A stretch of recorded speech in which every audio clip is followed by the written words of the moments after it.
Alright guys, so if you're in your notes, scroll all the way down to method 3 under the quadratics. So method 3 is the quadratic formula. This is a review from Math 101, so I just wanted to take a couple of seconds to go through this part so that we don't have to do it in class. So the quadratic formula is given right there. You do need to have it memorized. You need to know it. Where you see negative b, the easiest way to remember that is opposite b. So whatever sign you see on b, change the sign, keep the thing the same. The discriminant is what's under the radical. You're going to find that first because that tells you about the type and number of solutions. So if you'll look down at the chart, I have 3 different types. So the discriminant, remember that's the b squared minus 4ac, the thing under the radical. Once you find that number, it's either going to be positive, negative, or 0. If it is positive, that tells you that it's going to be 2 real solutions, meaning you're not going to have an I in your answer. If it is negative, you're going to have 2 complex solutions, meaning you will have an I in the answer. And then if it's 0, you're going to have 1 real solution. So let's just look at finding the type and number of solutions. Not actually solving, just find the discriminant. So with any quadratic, you have to get it equal to 0 first. So I have 9x squared minus 12x equals negative 8. So I'm going to add 8 to both sides because I need to get equal to 0. So I have 9x squared minus 12x plus 8 equals 0. So I need to find A, B, and C. So I'm going to fill that thing into b squared minus 4ac. So I have b squared minus 4 times A times C. Now, when you are typing that thing into your calculator, make sure that you type the parentheses just like I have it. If you don't type the parentheses around the negative 12, you'll get the wrong answer. So when you type that thing in, I got out negative 144. So the discriminant is negative 144, not the answer, just the discriminant, which tells me since that number is negative, I'm going to have 2 complex solutions or 2 imaginary solutions. And that is all they asked me for in this problem. They said, just tell me about the type and number of solutions. Not what are the solutions, just tell me about them. So there's 2 of them, and they're complex.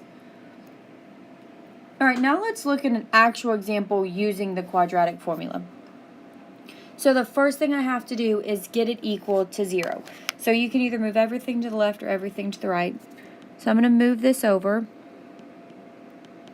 And then plus 6. So I have... There is my new quadratic my new quadratic. I'm going to plug it into the formula with A, B, and C. So I have, I'm going to find the discriminant first. I have b squared minus 4ac. Type that thing into your calculator.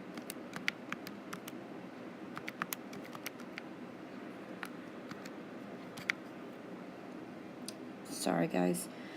Type this thing into your calculator. And I got out negative 128, which tells me that it's going to be 2 complex solutions. So now I'm going to take that thing and I'm going to plug it into the formula. So the formula, let me move this stuff.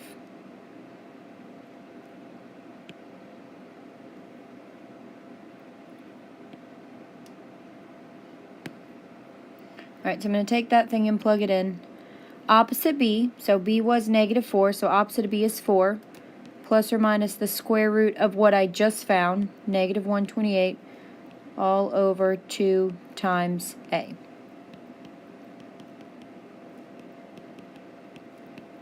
So there's kind of your formula if you can see it. Negative b plus or minus the square root of what you found in step 1, all over 2a.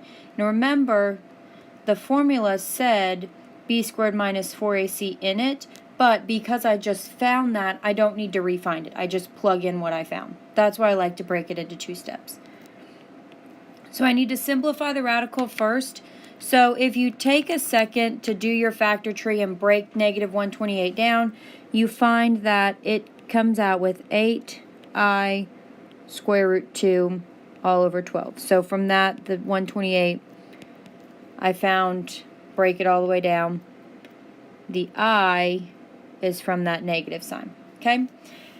Now, this is kind of the simplifying trick. Because these two numbers have something in common, I need to pull it out and then I can cancel.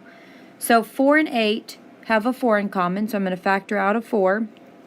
And then I'll be left with 1 plus or minus 2i square root 2. Notice that radical did not change. That thing under the house never changed. It's still the square root of 2. Now that this 4 has been factored, I can cancel the 4 and the 12, have a 3 and a 1, which will leave me with 1 plus or minus 2i square root 2 all over 3. So you may see on some places that it asks you to split it up. That just means you write 1 with the positive and 1 with the negative. Okay?